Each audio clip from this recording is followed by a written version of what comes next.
ನಮಸ್ಕಾರ. ಜೇಬ್ನಲ್ಲಿ ₹1 ಇಲ್ಲದಿದ್ದರೂ ಇಲ್ಲಿಗೆ ಹೋದವರು ಇಂದು ಕೋಟ್ಯಾಧಿಪತಿಗಳಾಗಿದ್ದಾರೆ.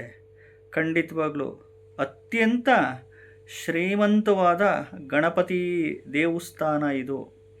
ಹಲವಾರು ಗಣಪತಿ ದೇವಸ್ಥಾನಗಳಿದ್ದಾವೆ. ಎಲ್ಲೋದ್ರೂ ಭಗವಂತ ಒಂದೇ. ಯಾವುದೇ ಗಣಪತಿ ದೇವಸ್ಥಾನಕ್ಕೆ ಹೋದರೂ ಗಣಪತಿನೇ. ಬಟ್ ಆದರೆ ಇಲ್ಲಿ ವಿಶಿಷ್ಟವಾದ ಗಣಪತಿ, ಈ ಒಂದು ಅತ್ಯಂತ ಶ್ರೀಮಂತ ಗಣಪತಿ ದೇವಸ್ಥಾನ ಇದು. ಇಲ್ಲಿಗೆ ಜೇಬಿನಲ್ಲಿ ₹1 ಇಲ್ಲದೆ, ಬರೀ ಗೈನಲ್ಲಿ, ಬರೀ ಗಾಲಲ್ಲಿ, ಜೇಬಿನಲ್ಲಿ ₹1 ಇಲ್ಲದಿದ್ದರೂ ಈ ಒಂದು ಗಣಪತಿ ದೇವಸ್ಥಾನಕ್ಕೆ ಹೋದವರು ಇಂದು ಕೋಟ್ಯಾಧಿಪತಿಗಳಾಗಿದ್ದಾರೆ. ಖಂಡಿತವಾಗ್ಲೂ ಯಾವುದದು ಗಣಪತಿ ದೇವಸ್ಥಾನ ಅಂತ ಹೇಳ್ತೀನಿ. ವಿಡಿಯೋನ ಪೂರ್ತಿ ನೋಡಿ, ಎಲ್ಲೂ ಸ್ಕಿಪ್ಪೇ ಮಾಡೋಕ್ಕೆ ಹೋಗಬೇಡಿ. ಮೊದಲು ಹೊಸದಾಗಿ ವಿಡಿಯೋ ನೋಡ್ತಾ ಇದ್ದವರು, ಮೊದಲನೇ ಬಾರಿ ವಿಡಿಯೋ ನೋಡ್ತಾ ಇದ್ದವರು ಚಾನಲ್ ಸಬ್ಸ್ಕ್ರೈಬ್ ಮಾಡ್ಕೊಳ್ಳಿ. ವಿಡಿಯೋ ಇಷ್ಟ ಆದರೆ ಲೈಕ್ ಮಾಡಿ, ಐಪ್ ಬಟನ್ ಇರುತ್ತೆ, ಪ್ರೆಸ್ ಮಾಡ್ಕೊಳ್ಳಿ. ಗಣಪತಿ ದೇವಸ್ಥಾನಗಳು ಎಲ್ಲ ಊರುಗಳಲ್ಲೂ ಇರ್ತವೆ. ಎಲ್ಲ ಹಳ್ಳಿ, ಗ್ರಾಮ, ಹೋಬಳಿ, ತಾಲೂಕು, ಜಿಲ್ಲೆಗಳು, ಡಿಸ್ಟಿಕ್ಟು, ಸ್ಟೇಟುಗಳು ಎಲ್ಲ ಕಡೆ ಇದ್ದೇ ಇರುತ್ತೆ. ಗಣಪತಿ ಮೊದಲನೇ ಪೂಜೆ ಇಲ್ಲದೆ ಇನ್ಯಾವ ಪೂಜೆನೂ ಮಾಡಿದರೂ ಅದು ಫಲ ಬರಲ್ಲ. ಮೇನು ಎಲ್ಲ ಪೂಜೆಗಳಿಗಿಂತ ಮೊದಲನೇ ಪೂಜೆ ಗಣಪತಿ ಪೂಜೆ ಮಾಡಾದ ನಂತರನೇ ಬೇರೆ ಪೂಜೆಗಳು ಮಾಡಬೇಕು ಅಂತ ಶಾಸ್ತ್ರ ಹೇಳುತ್ತೆ. ಬಟ್ ಎಲ್ಲೇ ದೇವಸ್ಥಾನಗಳು, ಗಣಪತಿ ದೇವಸ್ಥಾನಗಳಿದ್ರೂ ಅದು ಗಣಪತಿ ದೇವಸ್ಥಾನನೇ. ಬಟ್ ಈ ಒಂದು ಅತ್ಯಂತ ಶ್ರೀಮಂತವಾದ ಗಣಪತಿ ದೇವಸ್ಥಾನ ಇದು. ಬರೀ ಗೈನಲ್ಲಿ ಹೋದವರು, ಬರೀ ಗಾಲಲ್ಲಿ ಹೋದವರು, ಜೇಬಿನಲ್ಲಿ ₹1 ಇಲ್ಲದಿದ್ದರೂ ಇಲ್ಲಿ ಈ ದೇವಸ್ಥಾನಕ್ಕೆ ಹೋದವರು ಇಂದು ಕೋಟ್ಯಾಧಿಪತಿಗಳಾಗಿದ್ದಾರೆ. ದೇವರ ಮೇಲೆ ನಂಬಿಕೆ ಇದ್ದವರು ಮಾತ್ರ ಹೋಗಿ ಅಷ್ಟೇ. ಒಂದು ಯಾವ ದೇವಸ್ಥಾನ ಅಂತ ಹೇಳ್ತೀನಿ. ನೋಡಿ, ಇದು ಒಂದು ದೇವಸ್ಥಾನ ಬರೋದು ಮುಂಬೈ ಸಿದ್ಧಿವಿನಾಯಕ ದೇವಸ್ಥಾನ. ಮುಂಬೈ, ಬಾಂಬೆ ಸಿದ್ಧಿವಿನಾಯಕ ದೇವಸ್ಥಾನ ತುಂಬ ಪವರ್ಫುಲ್ ದೇವಸ್ಥಾನ. ಈ ಒಂದು ದೇವಸ್ಥಾನಕ್ಕೆ ಬಾಲಿವುಡ್ ಆ್ಯಕ್ಟ್ರೆಸ್ಗಳೆಲ್ಲ ಹೋಗ್ತಾರೆ, ಪೊಲಿಟಿಷಿಯನ್ಸ್ಗಳು ಹೋಗ್ತಾರೆ, ದೊಡ್ಡ ದೊಡ್ಡ ರಾಜಕಾರಣಿಗಳು ಎಲ್ಲ ಹೋಗ್ತಾರೆ.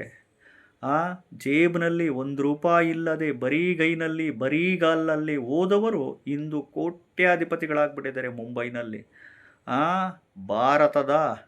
ನಮ್ಮ ದೇಶದ ಭಾರತದ ಅತ್ಯಂತ ಶ್ರೀಮಂತ ಗಣಪತಿ ದೇವಸ್ಥಾನ ಯಾವುದಪ್ಪ ಅದೇ ಅಂದರೆ ಅದು ಮುಂಬೈ ಸಿದ್ಧಿವಿನಾಯಕ ದೇವಸ್ಥಾನ. ನೋಡಿ, ಇಲ್ಲಿ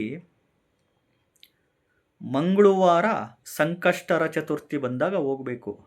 ಮಂಗಳವಾರ ಸಂಕಷ್ಟರ ಚತುರ್ಥಿ ಬಂದಾಗ ಹೋಗಿ ಅಲ್ಲಿ ಗಣಪತಿ ಅಷ್ಟೋತ್ತರಗಳು, ಗಕಾರ ಗಣಪತಿ ಸ್ತೋತ್ರ ಹೆಚ್ಚಾಗಿ ಪಠಣೆ ಮಾಡಿ.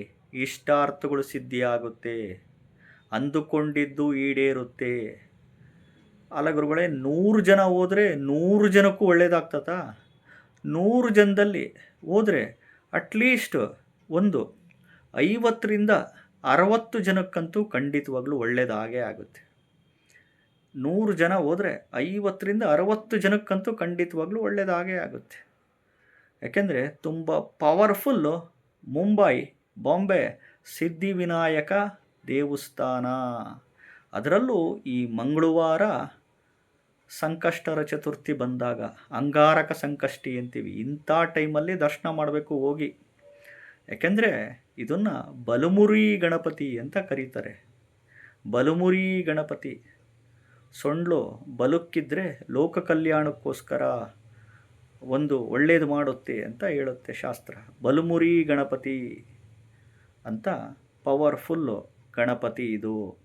ನೋಡಿ, ಯೂಟ್ಯೂಬ್ನಲ್ಲಿ ನಾನು ವಿಡಿಯೋಗಳ ಮುಖಾಂತರ ಮಾರ್ಗದರ್ಶನ ಮಾಡ್ತಿರ್ತೀನಿ. ಆನ್ಲೈನಲ್ಲೂ ಜ್ಯೋತಿಷ್ಯ ಹೇಳಲ್ಲ, ಆಫ್ಲೈನಲ್ಲೂ ಜ್ಯೋತಿಷ್ಯ ಹೇಳಲ್ಲ. ಯೂಟ್ಯೂಬ್ನಲ್ಲಿ, ಫೇಸ್ಬುಕ್ಕಲ್ಲಿ ಎಲ್ಲ ಕಡೆ ನಾನೆಲ್ಲೂ ಫೋನ್ ನಂಬರ್ ಹಾಕಲ್ಲ. ಯಾರೂ ಫೋನ್ ಮಾಡೋಕ್ಕೆ ಹೋಗಬೇಡಿ, ಅರ್ಥ ಮಾಡ್ಕೊಳ್ಳಿ. ಚಾನಲ್ನ ಸಬ್ಸ್ಕ್ರೈಬ್ ಮಾಡ್ಕೊಳ್ಳಿ, ವಿಡಿಯೋನ ಲೈಕ್ ಮಾಡಿ, ಹೈಪ್ ಬಟನ್ ಇರುತ್ತೆ, ಪ್ರೆಸ್ ಮಾಡಿ. ನಮಸ್ಕಾರ.